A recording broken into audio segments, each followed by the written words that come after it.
আপনার কি মনে হয়? আপনি দেশে থাকেন, আপনি খুব সতর্ক দৃষ্টি রাখেন সবকিছুর দিকে। তো আপনি কি মনে করেন, কিভাবে দেখছেন? কনক ভাই, আমি যদি শুরু করতে চাই বিষয়টা মিশরকে দিয়ে। আপনার মনে আছে যে মিশরে একটা বিপ্লব হয়েছিল?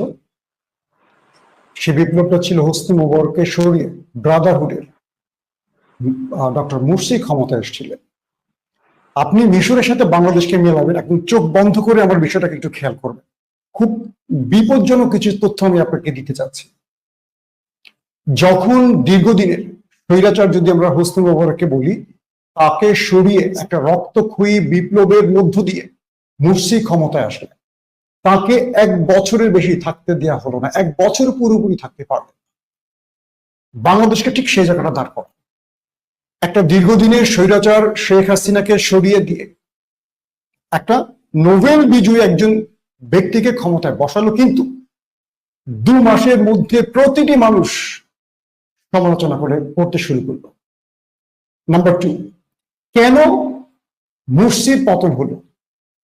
দেখেন, প্রথমে নূর পার্টি নামে একটা দল, তারা কি বলল যে প্রতিটা মহিলাকে হিজাব বাধ্যতামূলক করতে হবে এবং সকল মাজার ভেঙে দিতে হবে। বাংলাদেশে হঠাৎ করে দেখেন মাজার ভাঙা শুরু হলো। এই যে নূর পার্টি, এটা কিন্তু মিশরের কথা বলছি, বাংলাদেশের নূরের পার্টি নাম। এগুলো ইসরায়েল বলেন, আমেরিকা বলেন, তাদের এজেন্সি কিছু কাজ করে খুব ক্লোজলি, এবং ওই সরকারকে বিতর্কিত করার জন্য, ওই সরকারকে চাপে ফেলার জন্য। দেখেন, 1 বছরের মাথায় যখন মুরসির বিরুদ্ধে সেনাবাহিনী নেমে গেল, যে মানুষরা বিপ্লব করে এবং একটা ভোটের মাধ্যমে মুরসিকে ক্ষমতায় বসালে, তারা রাস্তা নামলো না। কেবল ব্রাদারহুড বা ইখওয়ানুল মুসলিমিনের জনগণ নামলো। সেনাবাহিনী তাদেরকে মোটামুটি যেভাবে ধোয়াই দেয়া সেভাবে দিয়েছে। হাজার হাজার ইখওয়ানকে মেরে দিয়েছে। তাদের সকল নেতাকে জেলে ঢুকানো হয়েছে, ফাঁসি হয়েছে, কারো জেলে মৃত্যু হয়েছে। মিনার ভাই খুব স্টাডি করার লোক, কিছু সূত্র হয়তো তিনি তার বক্তব্যে মিলিয়ে দিবেন। ডক্টর মোহাম্মদ ইউনূসকে ঠিক সে জায়গাটায় নেওয়া হচ্ছে, যে সার্জিস হাসনাত বা আমাদের আসিফ নাহিদ সমন্বয়কের ভূমিকা পালন করে বাংলাদেশের সকল মানুষকে এক করে নিয়ে আসছেন রাজপথে।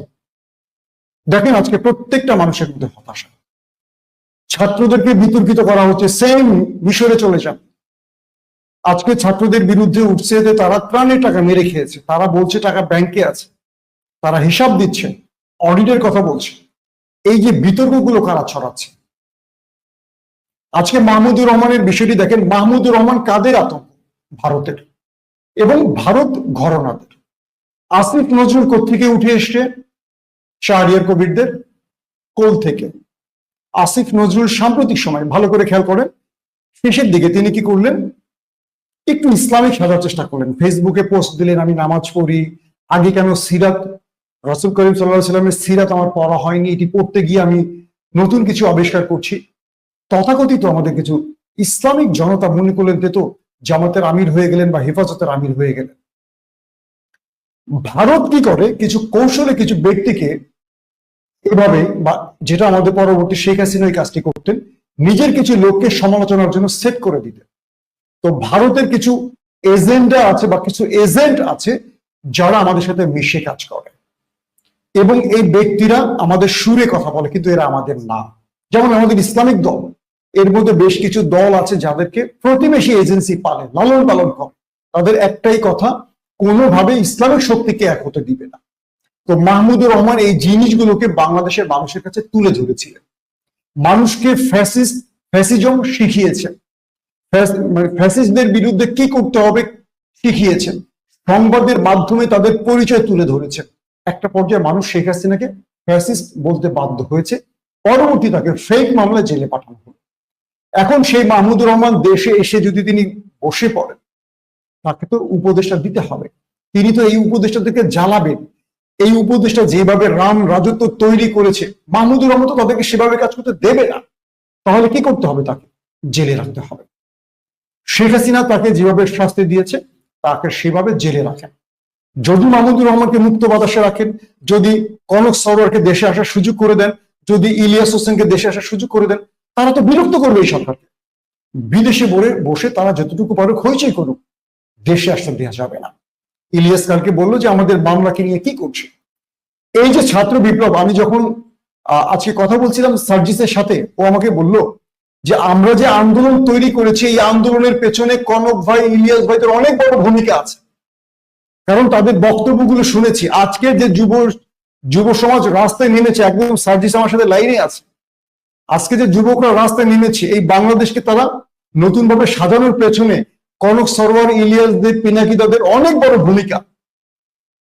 কিন্তু দেখেন তাদেরকে দেশে আসতে কোনো সহযোগিতা করা হচ্ছে না। দেখেন আমি শেষ একটা কথা দিয়ে আমার বক্তব্য শেষ করব, কারণ আজকে সার্জিসের কথা শুনতে খুব ভালো লাগছে। এরপরে তো মিনার ভাই আছে, আমি যার অনেক বড় ভক্ত।